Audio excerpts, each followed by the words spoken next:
Setelah sebelumnya Huang Rong menjadi pemimpin sekte pengemis sesuai amanat dari pengemis utara, dia justru terluka akibat terkena pukulan dari Qianren yang asli yang ada badaknya ketika mencari wasiat Yu Fei, di mana dia kemudian bertemu dengan seseorang yang bernama Bibi Ying yang menyuruh mereka untuk menemui Kaisar Selatan, salah satu dari 5 master top global yang kini telah menjadi biksu dan meninggalkan duniawi untuk mengobatinya.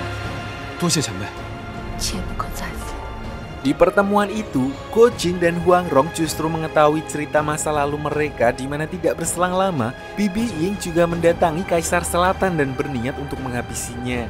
Namun, dia justru mendengar suara dari seseorang yang langsung mengingatkannya dengan pelaku yang telah melukai anaknya, di mana ternyata orang tersebut adalah Qianren, sehingga Bibi Ying pun langsung menyerangnya untuk menuntut balas atas kematian anaknya.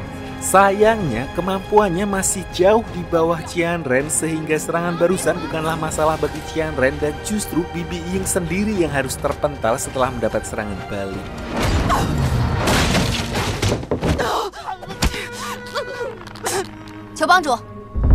Ternyata alasan Qianren menyerang anak dari Bibi Ying yang tidak bersalah adalah agar Kaisar Selatan menghabiskan tenaga dalamnya untuk menolong anak tersebut dan mengurangi salah satu peserta dominan di pertandingan Huasan 25 tahun yang lalu.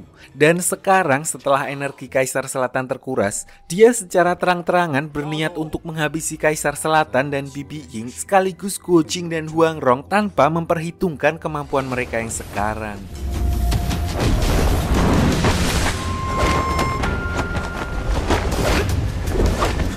Meskipun Guo Jing belum bisa menandingi jurus milik Qianren, dia bekerja sama dengan Huang Rong untuk menyerangnya ketika dalam kondisi lengah. Sampai pada akhirnya, begitu Kaisar Selatan menampakkan dirinya, Qianren memutuskan untuk kabur karena walaupun Qianren memiliki jurus mematikan, tapi jurus tersebut tidak ada apa-apanya di hadapan Kaisar Selatan. Sampai di sini, Guo Jing kemudian menceritakan mengenai beberapa kalimat dari kitab 9 Yin di mana isi dari kitab tersebut mampu mengembalikan tenaga dalam pengemis utara sewaktu di pulau yang justru di sini Kaisar Selatan bisa menyempurnakan tafsir dari isi kitab tersebut. Beliau menjelaskan bahwa penulis dari kitab 9 Yin sengaja mengubah beberapa kalimat ke dalam bahasa ngapak karena khawatir kitab tersebut akan jatuh ke tangan orang yang salah, di mana di negara itu hanya ada beberapa orang yang bisa memahami bahasa tersebut dan salah satunya adalah Kaisar Selatan. Hal itulah yang menjadi alasan kenapa pengemis utara sampai saat ini belum sembuh total adalah karena sebagian bahasa di dalam kitab 9 Yin telah diubah menjadi bahasa yang sulit dipahami oleh mereka, hingga akhirnya Kaisar Selatan pun memberikan salinan yang telah beliau terjemahkan agar mudah dipahami. Dengan begitu, insya Allah tenaga dalam pengemis utara akan kembali 100% dan bisa menghadiri kompetisi Gunung Huasan yang sebentar lagi akan kembali diadakan.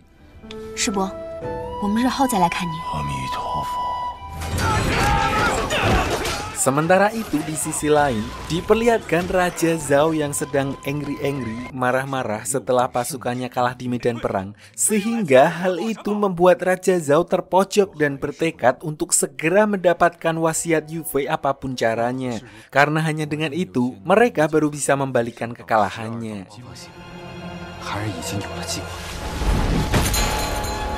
Belum diketahui rencana apa yang dimaksud, di mana Wan Yan kemudian menemui racun barat dan memintanya mengajari ilmu bela diri untuk membantunya menghabisi Guo Jing dan membalas kematian Ouyang.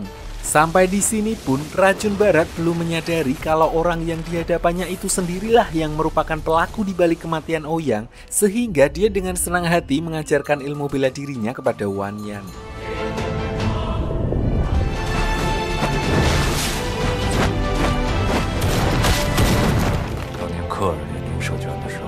Scene kemudian beralih ke 6 pendekar aneh yang sedang berlayar menuju ke Pulau Bunga Persik untuk silaturahmi ke kediaman iblis sesat, di mana tujuan kedatangan mereka ke sana adalah untuk menengahi konflik yang terjadi antara iblis sesat dan aliansi 7 pendeta. Namun sesampainya di sana, mereka justru dibuat kesulitan ketika mencoba keluar dari pola labirin milik iblis sesat. Saat itulah mereka dihampiri oleh ART iblis sesat yang mohon maaf bisu untuk memberikan makanan dan ucapan semangat agar bisa melewati labirin tersebut. Di mana 6 pendekar aneh lalu memberikan surat yang ditujukan kepada iblis sesat, di mana surat tersebut berisi sebuah pesan yang meminta iblis sesat untuk menyudahi pertikaiannya dengan aliansi 7 pendeta.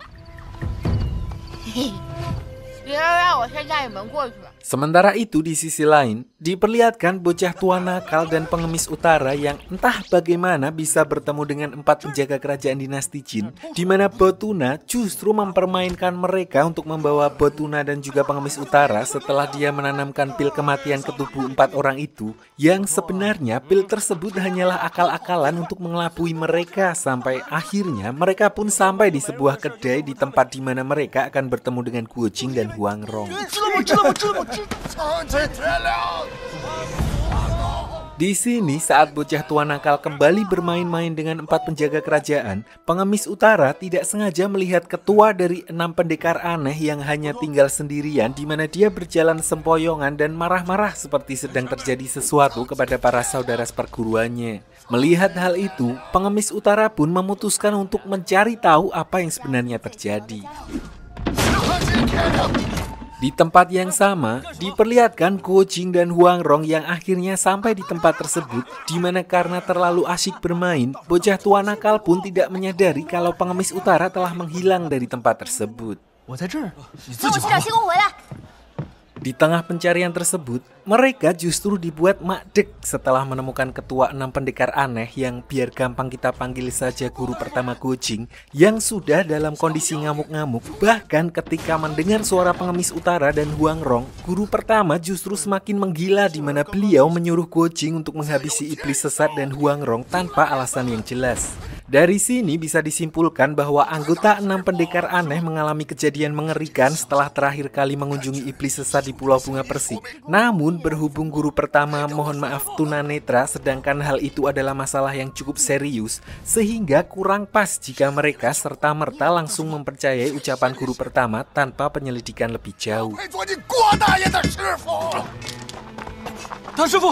Sampai di sini, karena masalah baru akan jelas jika sudah mengetahui dari kedua sisi, pengemis utara lalu menyuruh Guo Jing dan Huang Rong untuk pergi ke Pulau Bunga Persik, melihat apa yang terjadi di sana, sementara dirinya akan menjaga guru pertama sampai benar-benar pulih. Tapi sebelum berangkat, Guo Jing sempat memberikan salinan kitab 9 yin yang sudah ditranslate oleh Kaisar Selatan untuk memulihkan tenaga dalam pengemis utara.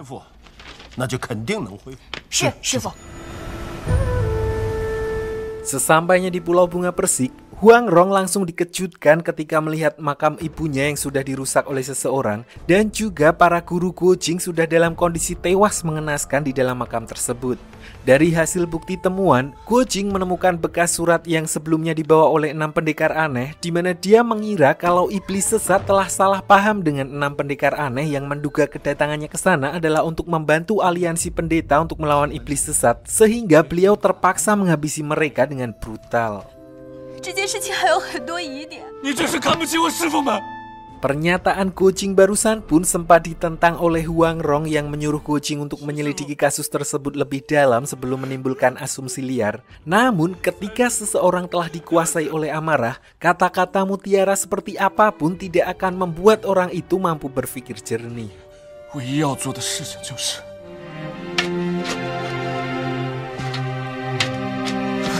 Malam harinya ketika Guo Jing sedang menguburkan gurunya, Huang Rong tidak sengaja menemukan giok berbentuk sepatu di mana benda tersebut bisa dipastikan bukan milik Pulau Bunga Persik, sehingga bisa disimpulkan kalau ada orang lain yang berada di sana saat kejadian.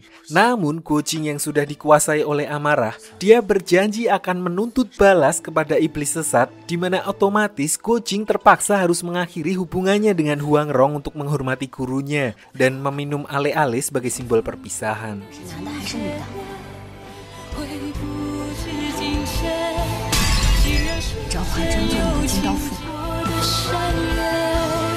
Keesokan harinya ketika Go-Jing akan meninggalkan Pulau Bunga Persik, dia bertemu dengan aliansi 7 pendeta dan memberitahukan bahwa kelima gurunya telah tewas dihabisi iblis sesat menyisakan guru pertama. Mendengar hal itu, aliansi 7 pendeta pun berjanji akan membantu Go-Jing untuk membalas perbuatan iblis sesat terhadap para gurunya. Singkat cerita, setelah aliansi 7 pendeta mengirimkan surat tantangan secara formal kepada iblis sesat, orang yang ditunggu pun akhirnya tiba di mana beliau dengan gentlenya datang sendirian untuk menerima tantangan tersebut. Dengan temperamen dan harga diri iblis sesat, tentu saja dia lebih memilih bertarung dan bodoh amat dengan semua tuduhan kepadanya, di mana diperlihatkan betapa kuatnya seorang legenda seni bela diri yang dengan mudahnya menghancurkan dominasi kekuatan aliansi 7 pendekar hanya dalam waktu singkat. Bahkan guru pertama yang mencoba membantu pun hanya dibuat seperti mainan.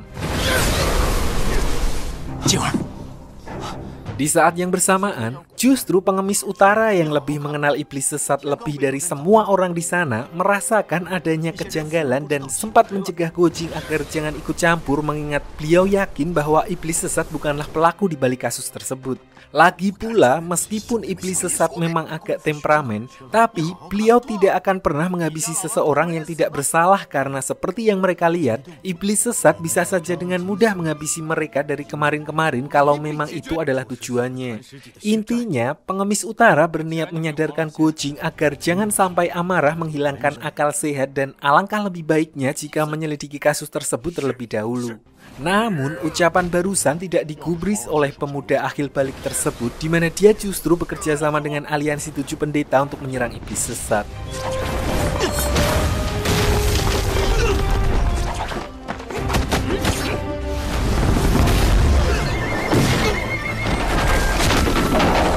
Di tengah pertarungan tersebut, pendeta Cuji sempat menanyakan kepada iblis sesat alasannya menghabisi bocah tua nakal. Sadar kalau semua itu merupakan sebuah kesalahpahaman, Go-Jing kemudian menjelaskan bahwa bocah tua nakal masih hidup sampai saat ini.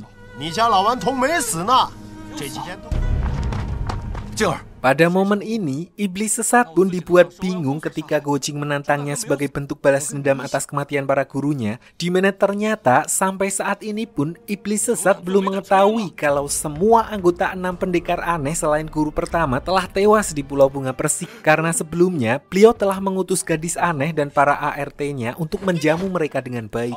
Sampai di sini, pengemis utara muncul untuk menengahi keributan tersebut dan meminta mereka untuk duduk bersama menjelaskan secara gamblang masalah tersebut.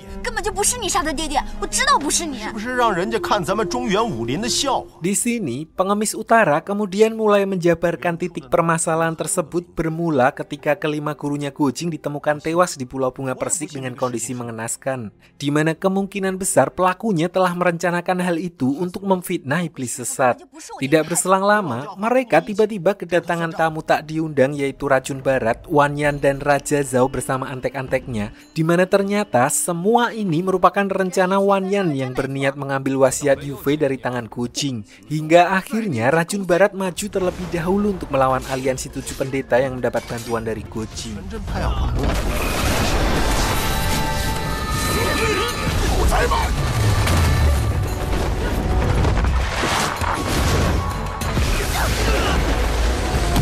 Di sini, Huang Rong dan Wan Yan juga terlibat baku hantam sementara guru pertama dikeroyok oleh 4 penjaga kerajaan. Di saat yang bersamaan, bocah tua nakal yang entah dari mana datangnya tiba-tiba muncul untuk membantu Go-Jing melawan Racun Barat, di mana kemunculannya tersebut cukup membuktikan kalau rumor yang didengar oleh ketujuh aliansi pendeta hanyalah hoax. Sampai di sini, merasa Racun Barat akan keteteran melawan mereka semua sekaligus, dia justru memilih kabur dan menyuruh Raja Zhao melancarkan rencana cadangan dengan mengerahkan seluruh pasukan pemanah untuk mengepung mereka.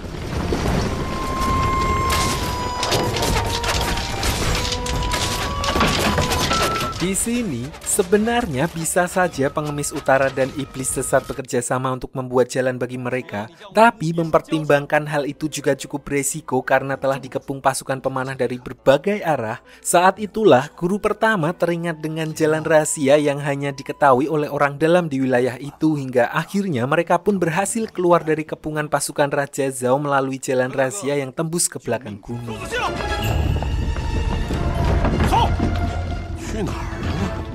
Sampai di sini, mereka kemudian memutuskan untuk berpisah masing-masing di mana pengemis utara pergi bersama iblis sesat untuk fokus memulihkan tenaga dalamnya. Aliansi 7 pendeta kembali ke daratan tengah sedangkan Gojing berniat membawa guru pertama untuk segera diobati dan tidak memperdulikan Huang Rong.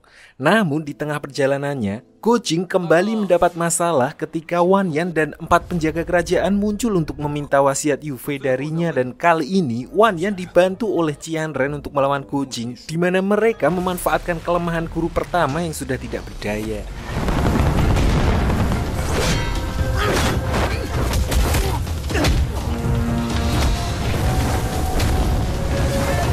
Tentu saja melihat nyawa gurunya berada di ujung tanduk, dengan terpaksa Gojing harus memberikan wasiat Yu Fei yang berada di tangannya. Untungnya bocah tua nakal dan Huang Rong muncul untuk membantu mereka.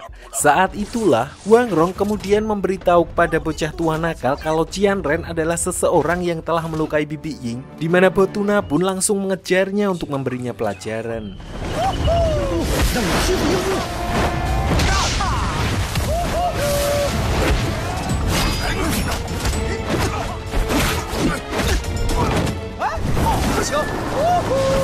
Sementara itu, Gojing kemudian memancing Wan Yan dan 4 penjaga kerajaan untuk mengejarnya, di mana hal itu dimanfaatkan oleh Huang Rong untuk membawa guru pertamanya bersembunyi ke tempat yang aman. Mereka terpaksa menginap di sebuah bangunan tua yang ternyata tempat itu adalah sebuah kuil di mana guru pertama pernah menghabiskan masa kecilnya untuk berlatih ilmu bela diri bersama para anggota 7 pendekar aneh yang lain.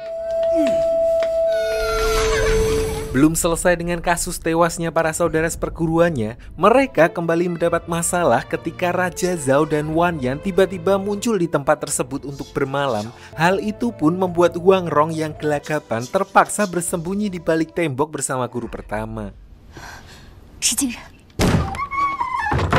Bukan hanya Raja Zhao dan para pengikutnya, mereka juga diikuti oleh racun barat yang datang dengan membawa Betty, gadis aneh yang merupakan anak murid pertama iblis sesat, di mana kejadian ini pun sempat membuat Huang Rong menaruh curiga kenapa Betty yang sebelumnya tinggal bersama ayahnya di Pulau Bunga Persik bisa bersama racun barat. Sialnya, keberadaan Huang Rong disadari oleh Betty yang hal itu membuatnya terpaksa keluar dan memikirkan rencana untuk memanfaatkan situasi tersebut. Dalam keadaan terdesak itu, Huang Rong memanfaatkan obsesi racun barat yang tergila-gila dengan kitab 9 yin, di mana dia mengulur waktu dengan menawarkan tafsir dari kitab 9 yin yang dia ketahui. Hingga akhirnya racun barat yang notabene mempunyai kekuatan terbesar di sana pun terperdaya dengan perkataan Huang Rong, sehingga semua orang di sana tunduk terhadap perintah racun barat untuk membiarkan Huang Rong. Setelah step pertama beres, di sini Huang Rong secara pelan-pelan lalu menginterogasi Betty kenapa dia bisa sampai di tempat tersebut yang padahal sebelumnya dia bersama iblis sesat di Pulau Bunga Persik. Gampangnya yang dia lakukan, dia seolah-olah membuat Betty bersaksi untuk menceritakan fakta yang terjadi di Pulau Bunga Persik agar guru pertama yang masih bersembunyi mendengar semua yang sebenarnya terjadi kepada para saudara seperguruannya di Pulau Bunga Persik. Di mana Betty pun menceritakan kalau pelaku yang menghabisi para anggota 6 pendekar aneh bukanlah iblis sesat melainkan racun barat.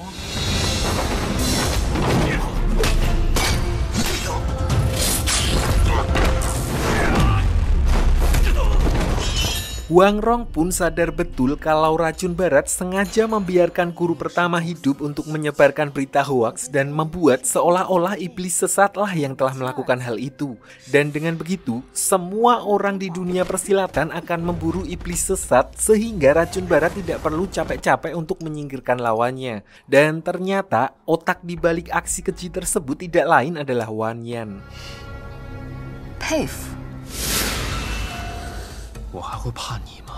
Tidak sampai di situ, setelah clear dengan pelaku di balik pembunuhan 6 pendekar aneh, Huang Rong kembali bertanya kepada Betty mengenai orang yang telah menghabisi Ouyang, di mana otomatis hal itu membuat Wan Yan ketar-ketir karena dengan polosnya Betty menjawab dengan terang-terangan kalau pelakunya adalah Wan Yan.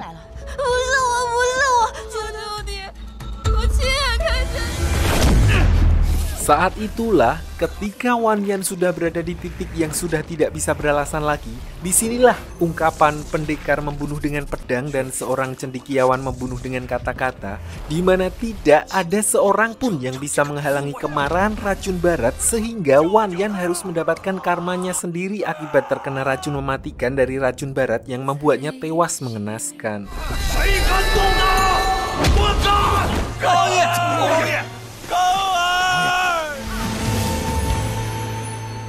Singkat cerita, keesokan harinya, setelah Wan Yan menemui ajalnya akibat perbuatannya sendiri, hal itu pun tidak serta-merta membuat Huang Rong bebas dari racun barat, di mana dia harus ikut bersama racun barat untuk mengartikan kitab 9 yin dan meminta guru pertama untuk mencari Guo Jing dan menjelaskan semuanya kepadanya.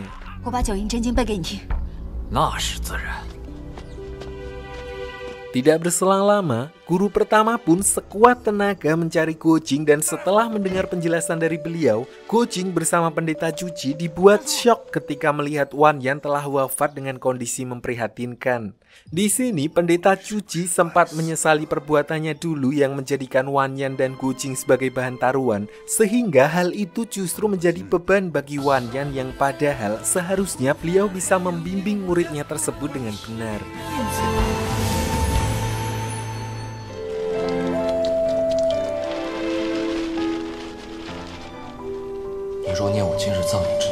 Sementara itu, Guo Jing yang merasa bersalah kepada Huang Rong karena telah memfitnah ayahnya, kemudian mencari keberadaannya untuk meminta maaf, di mana dia dibantu oleh Tetua Yu dan anggota sekte pengemis lainnya. Pada saat yang bersamaan, mereka melihat pasukan dinasti Jin yang sedang menyergap prajurit kekaisaran Mongol, di mana Guo Jing dan Tetua Yu pun bergegas untuk turun tangan membantu mereka.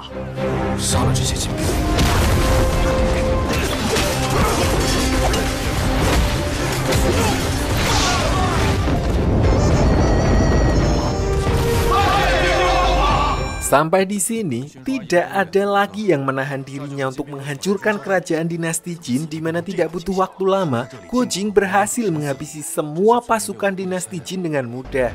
Sampai di sini, dia lalu menyempatkan diri untuk kembali menemui guru JB dan Tolui di kamp para pasukan Mongol, di mana Tolui justru mengajak Guo Jing untuk ikut bersama mereka menemui putri dan menjenguk ibunya di daratan Mongol. Karena sama sekali belum ada petunjuk tentang keberadaan Huang Rong, Guo Jing pun akhirnya kembali ke daratan Mongol sekaligus untuk menggenahkan tentang perjanjian perjodohannya dengan putri.